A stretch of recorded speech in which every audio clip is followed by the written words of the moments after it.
वकील गुणरत्न सदावर्ते हे मनसे अध्यक्ष राज ठाकरे यांच्यावर वारंवार टीका करत असून त्यांच्या विरोधात आता मनसेचे ठाणे जिल्हाध्यक्ष अविनाश जाधव यांनी सडकून टीका केली आहे। सदावर्ते कुठेही भेटले तर त्यांचा चष्मा काढून थेट त्यांच्या गुडघ्यावर ठेवील असा सूचक इशारा अविनाश जाधव यांनी दिलाय। आज मनसेच्या एका विशेष कार्यक्रमात मुंबईतील विविध भागातून मोठ्या संख्येने हिंदी भाषिक नागरिकांनी महाराष्ट्र नवनिर्माण सेनेत प्रवेश केला। या कार्यक्रमात अविनाश जाधव यांच्या प्रमुख उपस्थितीत नव्या कार्यकर्त्यांचे मनसेमध्ये स्वागत करण्यात आले।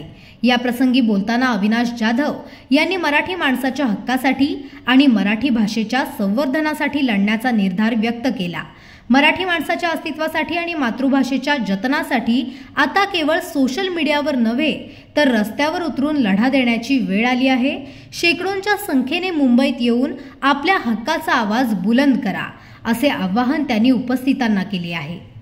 तुम्हाला सांगतो, तो एक नंबरचा फाट्या माणूस आहे। मी ज्या वेळेला काल टीव्ही शोला गेलो त्या चॅनलवाल्याने त्यांना सांगितलं नव्हतं मी येणार आहे। जसं त्याने मला पाहिलं तसं तो कुठे पळू आणि कुठे नाही अशी त्याची गती झाली आणि त्याने लगेच त्याच्या ड्रायव्हरला गाडी पाठच्या दरवाजाला लावायला सांगितली आणि तो पळून गेला। म्हणजे अक्षरशः सदावर्ते पळून गेला।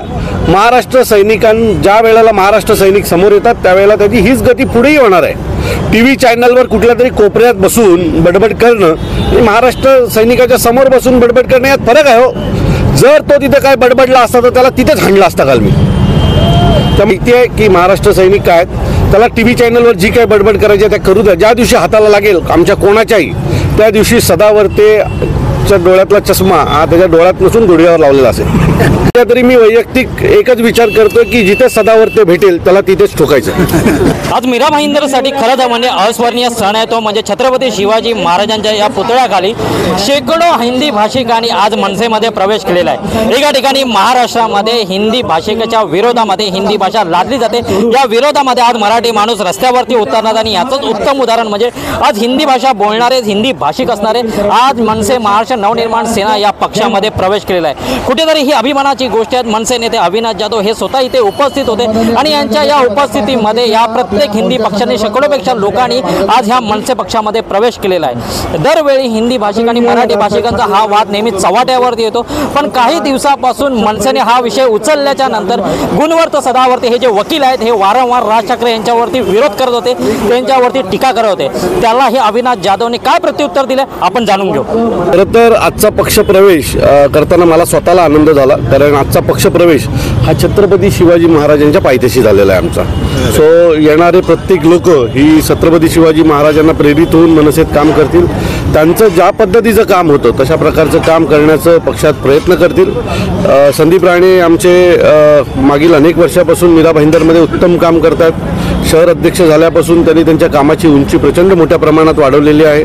महाराष्ट्र नवनिर्माण सेनेमध्ये विविध भागातून येणाऱ्या लोकांची संख्या ही मोठ्या प्रमाणात वाढलेली आहे। मीरा भाईंदर हे संमिश्र शहर आहे, त्यात विविध जातीची विविध धर्माची लोक राहतात। या सगळ्यांना एकत्र करण्याचं काम संदीप राणेंच्या माध्यमातून होत आहे। मला खात्री आहे की येणाऱ्या निवडणुकीमध्ये संदीप राणे यांच्या नेतृत्वात महाराष्ट्र नवनिर्माण सेनेचे जास्तीत जास्त नगरसेवक निवडून आल्याशिवाय राहणार नाही। नक्कीच 5 तारखेला जे मोठं आंदोलन होणार आहे, मीरा भाईंदरकरांना काय आव्हान करा?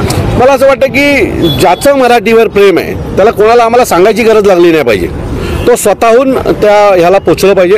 काल एक उदाहरण म्हणून तुम्हाला सांगतो, काल मी एका टीव्ही शोला जात होतो आणि अचानक एका सिग्नलला मी थांबलो असताना एक रिक्षावाला रिक्षातनं उतरला आणि माझी खिडकी वाजवली। मी खाली केल्यावर मला तो म्हणाला 5 तारखेला भेटूयाच। सो ह्याच्यासाठी त्या रिक्षावाल्याला काय आम्ही आमंत्रण पत्रिका दिली नव्हती। ज्याचं मराठीवर प्रेम आहे, ज्याला वाटते की आपली भाषा टिकली पाहिजे, अशा प्रत्येकाने तिथे आलं पाहिजे।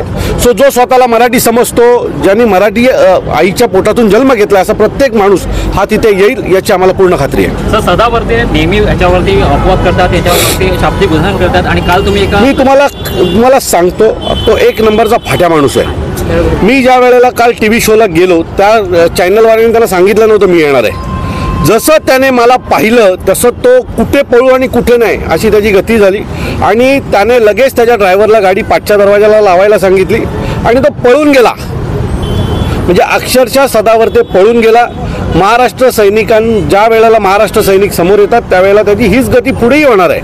TV चॅनलवर कुठल्या तरी कोपऱ्यात बसून बडबड करणं आणि महाराष्ट्र सैनिकाच्या समोर बसून बडबड करणं यात फरक आहे हो. जर तो तिथे काय बडबडला असता तर त्याला तिथेच हाणला असता काल मी. तर माहिती आहे की महाराष्ट्र सैनिक काय त्याला TV चॅनलवर जी काय बडबड करायची त्या करू द्या. ज्या दिवशी हाताला लागेल आमच्या कोणाच्याही त्या दिवशी सदावर्तेच्या डोळ्यातला चष्मा हा त्याच्या डोळ्यात नसून गुडघ्यावर लावलेला असेल. त्यांना येणाऱ्या निवडणुकीमध्ये उत्तर भारतीय जी लोक आहेत त्यांचं मतदान हवं आहे. देवेंद्र फडणवीसांनाही माहिती आहे, BJPलाही माहिती आहे की यातून मिळणार काय नाही आहे, परंतु उत्तर भारतीय मतदारांना खुश करण्याचा हा त्यांचा प्रयत्न आहे. मला खात्री आहे की उत्तर भारतीय लोकही हुशार आहेत. त्यांना कळतंय की त्यांच्याबरोबर राजकारण होतंय आणि त्यांचा वापर फक्त राजकारणासाठी होतोय. म्हणजे हे कुठेतरी हिंदी उत्तर भारतीय यांच्या बाबतीत चर्चा करतात आणि मग महाराष्ट्र नवनिर्माण सेना आणि हिंदी भाषिक यांच्यात वाद होतो आणि त्याचा संपूर्ण फायदा हा भारतीय जनता पक्षाला होतो. आणि भारतीय जनता पक्ष हे सगळं जे करते ते फक्त आणि फक्त हिंदी भाषिक लोकांच्या मतासाठी.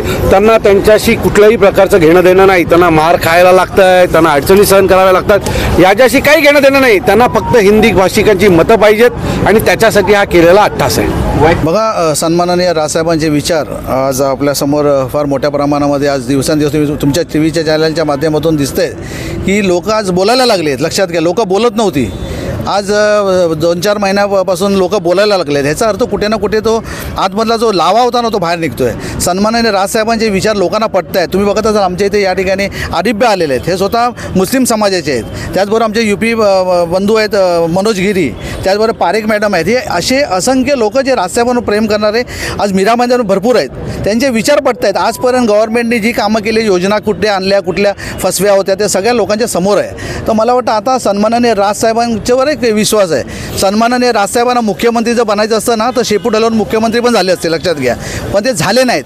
ह्याचा अर्थ समजून जा, त्यांना जर स्वतःचा मुलगा जर अमित साहेब असतील, त्यांना जर निवडून आणायचं असेल तर त्यांच्यासाठी काही मोठी गोष्ट नव्हती. पण त्यांच्या मनामध्ये एक आणि तोंडामध्ये एक असे काही तसंच आहे. त्यामुळे तोंडावर एक आणि पोटावर एक अशा भूमिका त्याची नसल्यामुळे मला वाटतं सन्माननीय राजसाहेबांचे विचार लोकांना पटत आहेत. आणि दिवसांदिवस तुम्ही बघाल आता पुढच्या आठवड्यामध्ये पण आम्ही बघा फार मोठा प्रवेश घेतो आहे. लक्षात घ्या, आम्ही तुमच्या माध्यमातून बोला आज पण बोलतो. परप्रांतीय या ठिकाणी येतात, बेकायदेशीर धंदे करतात, तर महाराष्ट्र लोकांनी का करू नये. तर आम्ही आवाहन करतोय लोकांना, मीरा भाईंदरच्या जे लोक आहे तुम्ही बिंदास लावा. जसं ते चालत असतील तर आपण पण चालणार, लक्षात घ्या. त्यामुळे रिक्षा चालक असू दे, फेरीवाले असू दे, कुठले पण व्यवसाय करत असेल, पोटा पाण्याचे जे करत असतील त्यांचं आमचं समर्थन आहे. आणि मोठ्या प्रमाणामध्ये राजसाहेबांचे विचार घरोघरी पोचतील आणि मीरा भाईंदर फार मोठ्या प्रमाणामध्ये यापुढे पण पक्षप्रवेश तुम्हाला दिसतील, हे तुमच्या माध्यमातून सांगतो. सर, मीरा भाईंदर महानगरपालिकेच्या हद्दीमध्ये जे फेरीवाले जे आदिवासी बायका बसतात, जे भाजीबिजा विकायला, महानगरपालिका सांगते की त्यांच्याकडनं 1ही रुपया गोळा केला जाणार नाही. पण जे कंत्राटदार आहे ते जबरदस्तीने त्यांच्याकडनं पैसे गोळा करतात, त्यांच्याबद्दल काय बोला. एक लक्षात घ्या, महानगरपालिकेच्या अधिकाऱ्यांना उद्या माझ्याकडनं पत्र जाणार आहे. जर मराठी बांधव कुठलाही असू दे, आदिवासी समाज असू दे, गवळी समाज असू दे किंवा चर्माकार असू दे, कोणी असू दे, त्यांच्यावर जर अन्याय झाला आणि परप्रांताला वेगळी वागणूक तुम्ही जर देत असाल आणि आम्हाला सावत्र जर वागणूक देत असाल तर तसंच्या तसं उत्तर दिलं जाईल. आणि अधिकाऱ्यांना तसंच्या तसं उत्तर देऊन आणि त्यांना पण आम्ही त्यांची जागा दाखवू, हे पण तुमच्या या माध्यमातून सांगतो.